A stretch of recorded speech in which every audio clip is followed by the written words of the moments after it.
Bollywood actress और cricketers के बीच रिश्ते आए दिन सुर्खियों में रहते हैं और पहले भी हमने कई बार ऐसा देखा है। तो वहीं सालों पहले यानी 1990 में एक और अफवाह आई थी कि बॉलीवुड एक्ट्रेस सोनाली बेंद्रे को पाकिस्तानी क्रिकेटर शोएब अख्तर ने प्रपोज किया है और अगर वो जवाब में हाँ नहीं कहती है तो उनका किडनैप कर लिया जाएगा। इन खबरों में कितनी सच्चाई है इसका जवाब अब खुद एक्ट्रेस ने दे दिया है। जाहिर सी बात है कि एक्ट्रेस और क्रिकेटर्स की लव स्टोरी फिल्म इंडस्ट्री में कोई नई बात नहीं है। ऐसे कई सेलेब्स हैं जिन्होंने क्रिकेटर्स को डेट किया है, तो वहीं कुछ ने तो क्रिकेटर से शादी भी की है।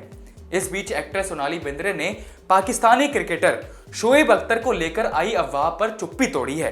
तो आइए आपको बताते हैं कि आखिर पूरी सच्चाई क्या है। तो स्वागत है आप सभी का न्यूज रूम पोस्ट में, मैं आपके साथ कुणाल। सोनाली बेंद्रे का हाल ही में एक इंटरव्यू यूट्यूब चैनल पर रिलीज हुआ है। उन्होंने 1990 के दशक की उन सभी अफवाहों का जवाब दिया है जो उनके खिलाफ उड़ रही थी। उन्होंने उन अफवाहों का जवाब दिया जिसमें कहा गया था कि क्रिकेटर शोएब अख्तर ने खुद इस बात को कबूल किया है कि अगर एक्ट्रेस उनके प्रपोजल को एक्सेप्ट नहीं करेंगी तो उनको वो किडनैप कर लेंगे। सोनाली बेंद्रे ने अपने इंटरव्यू में कहा कि कई साल पहले आई इस अफवाह पर यकीन करना मेरे लिए असंभव है। मुझे नहीं लगता कि शोएब अख्तर ने ऐसा कुछ कहा होगा। ये कितना सच है इस पर कुछ नहीं कहा जा सकता है। उस समय ऐसी खबरें ज्यादातर फर्जी हुआ करती थी। एक्ट्रेस ने आगे कहा, मैं असल जिंदगी में कभी क्रिकेट लवर नहीं रही हूं। मुझे आईपीएल देखने में भी बिल्कुल इंटरेस्ट नहीं है और ना ही मैं स्टेडियम में कभी जाती हूं। अपने इंटरव्यू में एक्ट्रेस ने आगे बताया कि उस समय बॉलीवुड एक्ट्रेस और क्रिकेटर्स के बीच लिंकअप की खबरें बेहद आम हुआ करती थी।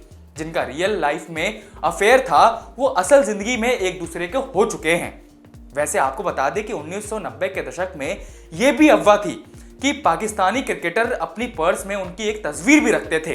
यहां तक कि वो शादी के लिए इस कदर उतावले थे कि एक इंटरव्यू में उन्होंने धमकी दे दी थी कि अगर सोनाली बेंद्रे उनका प्रपोजल एक्सेप्ट नहीं करेंगी तो वो उनका किडनैप कर लेंगे। हालांकि इन अफवाहों के आने के कुछ समय बाद शोएब अख्तर ने क्लियर कर दिया था कि उन्होंने ऐसे शब्दों का इस्तेमाल कभी नहीं किया है और अब सोनाली बेंद्रे ने भी इन खबरों का खंडन कर दिया है।